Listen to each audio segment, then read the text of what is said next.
Hello and welcome to another episode of Nonsense Rumble! Yes.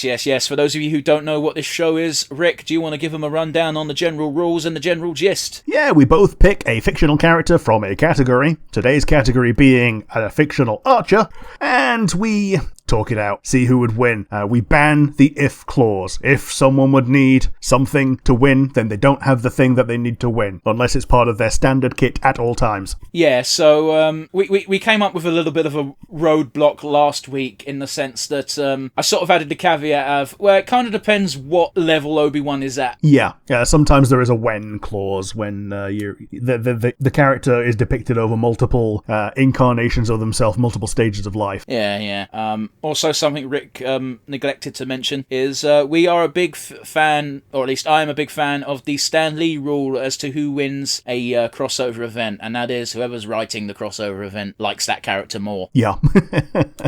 The writer's pet always wins. So, of course, there's a lot of bias for each of our arguments, but, so far, big old asterisks, we've been pretty good. Yeah. We're 2 for 2 on agreeing on the outcomes. Yeah. So, as Rick mentioned, today's category is an archer. Now, we decided that an archer has to specifically use a bow, whether that be longbow or crossbow, etc. Archer doesn't count fucking guns. Duh. But, some archers have swords, but we're not focusing on that at all. Oh, no. We're assuming in this contest both people are using bows and bows only, which makes for an interesting discussion, especially with my pick, but we'll get there. Rick, do you have an honorary mention? My honorable mention is Legolas, because he was my pick until I realized the other character existed. Okay, interesting. I thought you were going to give him an honorable mention for the same reason why I gave Luke one last week. Yeah. Legolas always wins.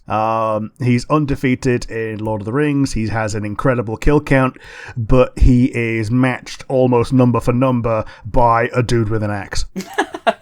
Don't forget, guys, Legolas blew a 17-3 lead at Helm's Deep.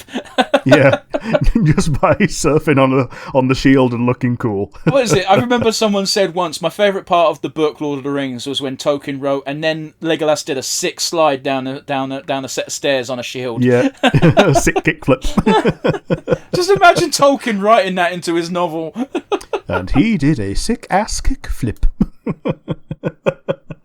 Yeah. So, do you have any honourable mentions today? No honourable mention from me today, I'm afraid, but that means we get to jump straight into the picks. So, Rick, who is your champion? My champion archer, the archer from fiction that I respect the most, Hawkeye Goth. Oh, the giant from Dark Souls. Yeah. You only get to see his skill once, and he snipes a whole-ass dragon from an impossible distance away just by his sense of hearing because someone turned his helmet sideways and he can't see anymore and he thinks he's blind. Oh, okay. So here's an interesting one. The theory I read was his helmet is actually on perfectly fine, but what they did is they stuffed it full of moss. Yeah. It's like basically he's been blinded by people who are meant to be his friends. Yeah, because they were like, if this guy can see, then he's too strong. Yeah.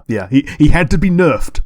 And I'm not even removing the if clause from this. He doesn't have to remove his helmet to be perfectly accurate. And he's a giant. His draw strength is infinite. Yeah, and his bow is twice the size and more of the player character from Dark Souls 1. Yeah, he could fire. He can't even fire an entire fucking lance because that would be too small. He fires entire skyscrapers. Yeah, just pick a tree because he's basically firing tree-length arrows. Yeah. So yeah, he's my pick. How about you? Who is your pick? Well, Rick, you didn't know who I was going to pick today, but you've actually picked the perfect counter. So today's conversation is going to be very short.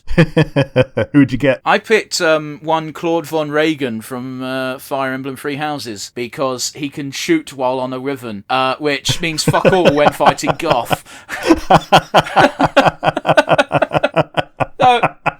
So, spoiler, Rick's pick wins, but Yeah, my general gist was he's an archer, but more than that, he gets his own special class. That I think it's called the Barbarossa in Fire Emblem Three Houses. Now, granted, Three Houses is a funny system in that anyone can wield any weapon regardless of class type, but that type in particular is unique to Claude, and Claude it canonically it means he fires a bow while on Wyvern back, which is a strong fucking combo. Now, before you announced Hawkeye Goth, my initial thought was he beats most archers by the fact that his hit and run game is top. Yes.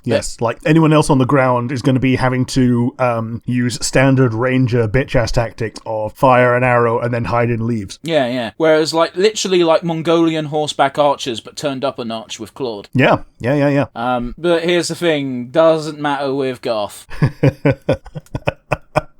Yeah, so you could probably tell by him how I was laughing at this. Yeah, and I was even thinking even if he was up against Legolas has shot Nazgul out of the sky. If he shot the Riven down, he'd still have to deal with Claude on the ground, which granted is a much more closer fight between the two. But unfortunately, there's not much I can say. Rick, who would win this fight? Oh, yeah, it's clearly Hawkeye Goth. Because I don't think Claude can even stop himself from making quips, so that would just give away his position to begin with. I think the only chance Claude would have is if he abandons the Wyvern, because bear in mind, Claude has a very sound strategic mind. It's his thing. Yeah. Like, his only option would be to ditch the Wyvern and know that he has to be quiet on his approach to Goth. And even then, I don't rate his chances, because if he gets close enough to Goth to get an arrow out, one arrow's not going to slay Goth, and then Goth just fucking slams him with his fist. Yeah. I think the best thing he can do is use the Wyvern as a distraction, because if they know they're fighting and Goth knows that there's a Wyvern, he's going to shoot the Wyvern, and he's probably going to think that he's won after that. That's the only way that Claude can possibly win. Yeah, and I still don't rate his chances. Unfortunately, It's another slam dunk. Goth wins by a fucking mile. It was the perfect counter pick to someone I picked to counter pick who I thought would be Legolas. So what does that teach us, well Rick? Today. Yeah. Don't try and be smart about these. Just try to win. Oh goodness. Well, I didn't even try to win with the first two. I did try and pick a character that I liked, but two, in the back of my mind, I was like, this bitch is going to pick Legolas. Oh goodness. But yeah, in conclusion, Goth wins. Goth wins. Join us again next week for a new category, guys. Bye.